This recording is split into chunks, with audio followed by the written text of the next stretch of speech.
Why do I have to be the caregiver? I never want to take care of my husband toileting. Why do you think I allow you and my son to get married in the first place? It's for a time like this, isn't it? It's not like you're going to be taking care of him for years. 1 year at the most. He's going to die soon anyway, so just have patience. My mother-in-law hated taking care of my father-in-law, who was diagnosed with terminal cancer with little time left to live. The reason why she didn't want to do it was simple. It would mean less time for her to see the man she was having an affair with. As far as I know, my father-in-law is a very kind and gentle man. My mother-in-law must have spent many years with my father-in-law. So how could she do such a terrible things to such a kind person? My father-in-law saw me having such thoughts. One day, as I was taking care of him, he said to me with a smile, "Don't worry, I will take her to hell with me." A few days later, my mother-in-law really had to go through hell. I'm an office worker and a housewife, just an ordinary person. My husband and I have been married for about 5 years, and although we are not blessed with children, we still have a good relationship. We live happily, and our married life is smooth sailing for the most part. Almost. There is one person who is putting a damper on our happy life. It's my mother-in-law. She will soon be in her 50s. I don't know what kind of magic she is using, but she looks like she is in her late 30s. Perhaps she has been pampered because of her appearance, but she has a worse personality. When we went to greet her before our wedding, she said as soon as she saw me, "Is someone like you my son's girlfriend?" She was so rude to me. Afterward, when we talked with my parents-in-law in the living room, my mother-in-law listened to my story about my past and denied everything about my life, saying that I had a boring life and that I was shabby. Indeed, I'm not particularly beautiful. I was born into an ordinary family, and I have lived a reasonably happy and ordinary life. It's not a dramatic life, but why should I be denied so much at our first meeting? My father-in-law, who was standing next to her, told her not to be rude, and my husband told her to stop it, but she wouldn't listen to them. So on the way home after the greeting, my husband apologized to me and said painfully, "I love you, but my mother has always been a person who can only deny things like that, and I don't think she will ever get over her bad habit. So if you're disgusted with this marriage, you can reject it." My husband, who had nervously proposed to me, said this to me. It shows a great deal of determination, and that my mother-in-law is such a problematic person. But I want to marry my husband because I want to be with him. And if I rejected the marriage because of my future mother-in-law, it would mean that I was running away from her. I didn't want to feel like I was losing. What happened after that is obvious from the fact that I have been calling my husband since the beginning. After we got married, we lived far away from my parents-in-law's house and saw them only a few times a year, mainly just at Thanksgiving and Christmas. That alone is quite mentally exhausting for me. It's fine for me to help her with the house chores. However, she starts by complaining about how I help her, then continues to denigrate my personality, and finally, she starts bragging about how superior my mother-in-law herself was. I learned from this story that my mother-in-law and father-in-law are married through an arranged marriage. I also surmised from this that my father-in-law's family was quite rich, and my mother-in-law had married him for his money. She once said something like, "If he didn't have that much money, I wouldn't have married that old man." In addition, my husband and I had been asked to move in with her, but it was unthinkable for us to live with her, so my husband and I firmly refused. However, my mother-in-law has been calling me quite often lately. Probably because she has grown tired of my attitude, and she even yells at me, asking me when in the world I'm going to move in with her. But I can see that if I live with her, I will be mistreated as a daughter-in-law and treated like a servant. In fact, she started saying something like, "The quality of house chores has been declining lately because of that old man. If this continues, my house will become a dump. I wish I had someone to take his place." To begin with, this mother-in-law is so bossy that she has her husband do all the house chores. When we meet at my parents-in-law's house, she talks about her philosophy of what a wife should be and denies me. When my husband and I stubbornly refused to live with her, she finally started threatening us. First, she called me on the phone. "Are you going to let me just die?" Then, she started spreading bad news about us to the neighbors. Finally, she sent an email to the company where I work saying, "Your employee is the worst kind of bitches who disrespect the lives of the elderly." Fortunately, the company handled it as just spam mail. But since I did not know what my mother-in-law would do in the future, I talked to my husband and agreed to move in with her. Once we started living together, I was in charge of all the household chores that my father-in-law had been doing. And as expected, my mother-in-law was very hard on me. "What's the matter with you? You're born into a boring family. You've lived a crappy life. You're born to be such a servant, and you can't even do a single household chore. No, I've never seen anyone with so little talent. How did you manage to marry my son? Maybe you are so good in bed. That's disgusting." If she's going that far, why doesn't she just do the housework until she is satisfied? I think so, but my mother-in-law is hardly ever home to begin with. After moving in together, I noticed that she wakes up later than my father-in-law, goes out before noon, and doesn't come home until late at night. At first, I thought she was probably at work, but it seems that is not the case. When I asked my father-in-law, he told me to let her do whatever she wants, and he helps me with my chores. My father-in-law and husband remained on my side even after we started living together.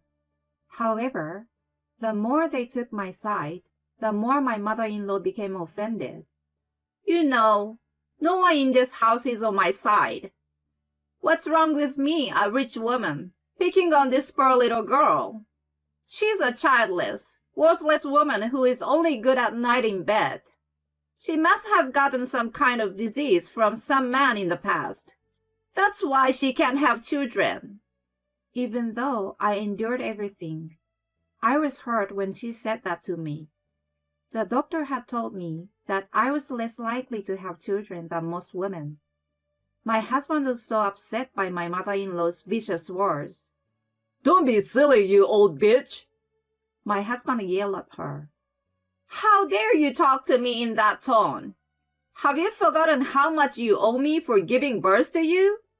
In fact, unlike this woman, I was able to have a child. That's why you are here." In response to my mother-in-law's arrogant words, my father-in-law said, "Stop! That's enough." He intensified his tone. "I'm the one who had enough of you. If I hadn't married you, you would be living an old and miserable life by yourself. And I went out of my way to marry you even though I was so popular. Who do you think saved you from dying in solitude?"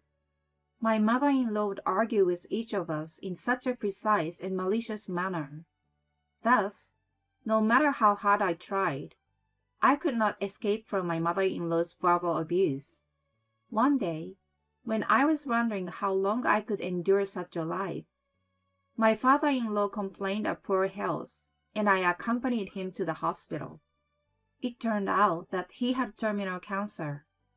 As it turned out, there was nothing more they could do. His life expectancy was 1 year at best. They say he even could die at any time. My father-in-law wanted to receive palliative care at home. He strongly wished to be at home rather than in a hospital, where he would die in solitude. We returned to my parents-in-law's house and held a family meeting. My father-in-law explained his condition, and I added to his explanation. My husband cried tears of grief. My mother-in-law, on the other hand, listens to the story with a terribly bored look on her face. She looks as if she is hoping the meeting will end soon. But right now, I'm not interested in what my mother-in-law is thinking. It is more important that my father-in-law spend as many days as possible, and that I cooperate with my mother-in-law to take care of him.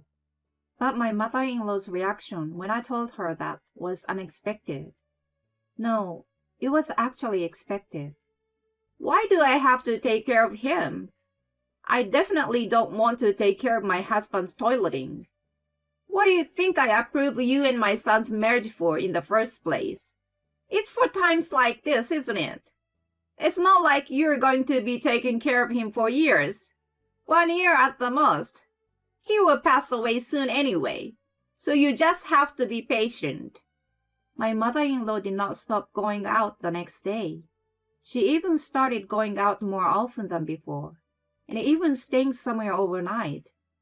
My husband had a job too, so I decided to quit my job and devote myself to caring my father-in-law.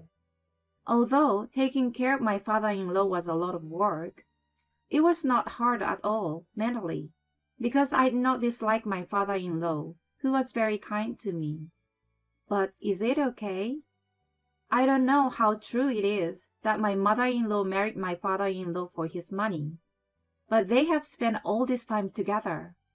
The time he has left is short. Wouldn't she at least try to spend some time with him then? One day, when I was shopping with this thought in mind, my husband had a day off, and he was taking care of my father-in-law. Thanks for always taking care of my dad. I will take care of him today, so go out and refresh yourself once in a while. With that being said, I was having tea at a coffee shop after shopping at a nearby shopping mall. Then, I heard a familiar voice from a little distance away. I looked fearfully in the direction, and saw my mother-in-law and a young man I have never seen before.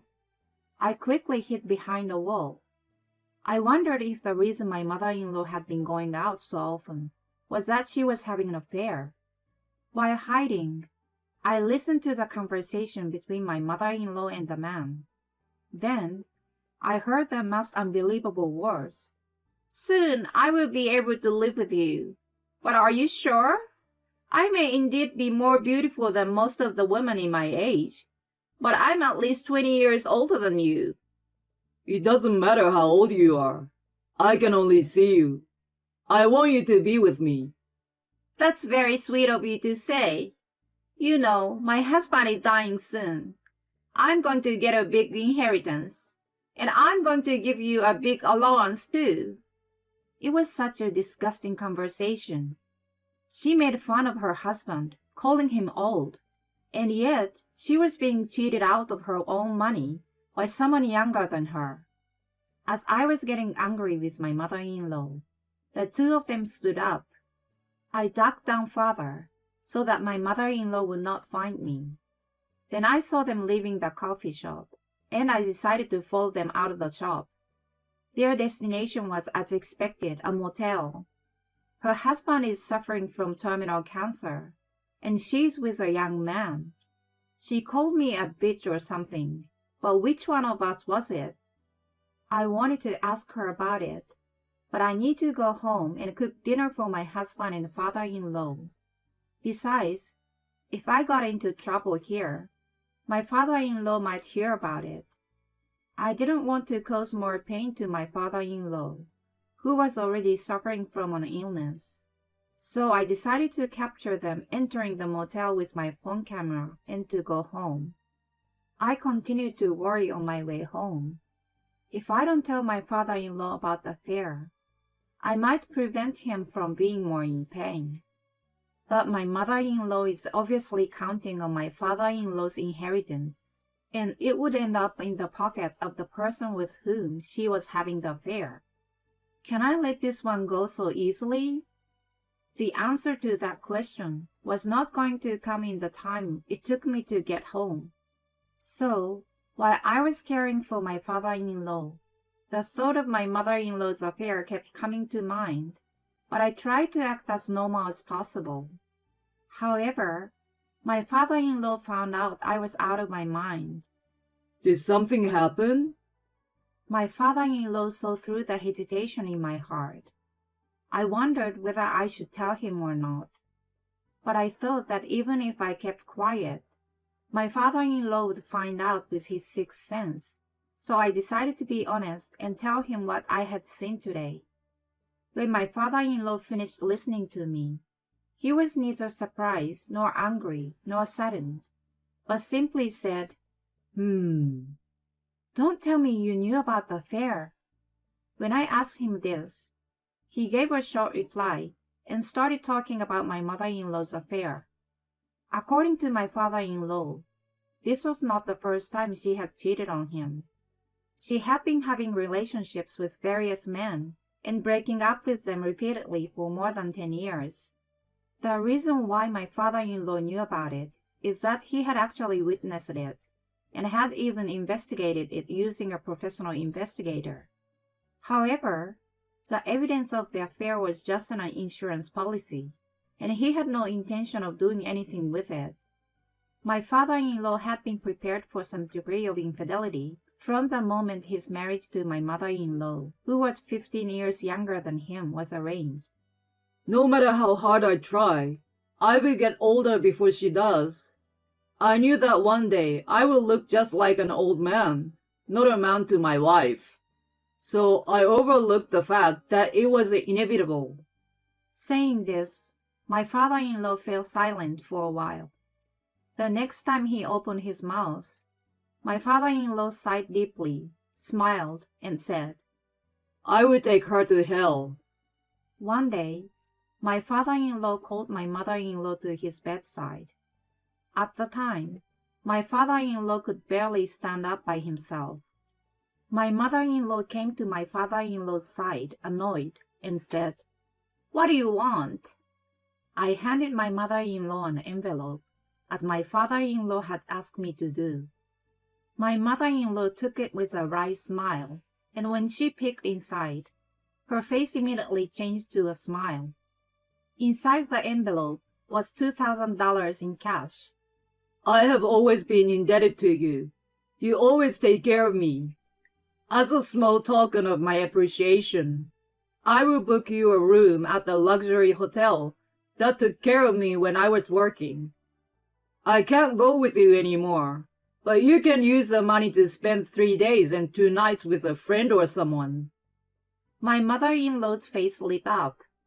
Yes, I was a good wife, wasn't I? You are so thoughtful, aren't you? Okay, I will call my friend and go visit there right away. A few days later, my mother-in-law, not caring about my father-in-law, went to that hotel. With a cheating boyfriend, of course. Later, after returning from the hotel, my mother-in-law put in an unusual amount of incoming calls to my father-in-law and me. I ignored the calls because they would interfere with my father-in-law's care, but they were so loud that I had no choice but to answer them. What the hell is going on? What happened to the house? Where did all my stuff go? Hearing those words, my father-in-law and I looked at each other and laughed. The day after he announced that my mother-in-law was going to hell, my father-in-law began to make various arrangements using his old contacts. He acted quickly and efficiently. It must be true that he used to be a shrewd president. He tried his best even in his bad condition, and tried to avoid wasting the time he had left. My father-in-law first asked to investigate my mother-in-law's affair. At the same time, he contacted a lawyer he knew and started to prepare a notarized will. The contents of the will are said to deny inheritance to my mother-in-law, and only my husband and I will inherit. Both the lawyer and the investigation agent came to our house through my father-in-law's connections. Since my mother-in-law was not home for the affair as usual, she did not notice any bold move to some extent. Proof of the affair and the will. With those two things, you probably wouldn't lose if there was an issue over an inheritance dispute even after I'm gone. The adulterer would not get a penny. Furthermore, my father-in-law proposed that we move into a condominium that he owns. I'm going to give up this house with my wife. I don't have many good memories here. Besides, I feel bad that my son and his wife have to live in this old house forever. Yes, my father-in-law went out of his way to get my mother-in-law to go to a hotel to prepare for this move. My husband and I hurriedly packed up while my mother-in-law was gone and moved into the apartment my father-in-law had prepared for us. By the way, I sent my mother-in-law's belongings to the house of her unfaithful partner. I don't know what will happen to my mother-in-law's partner, because I heard from the investigation that her partner is married and he has a wife. My mother-in-law, who got to know all those things, is speaking unspoken words on the other end of the phone.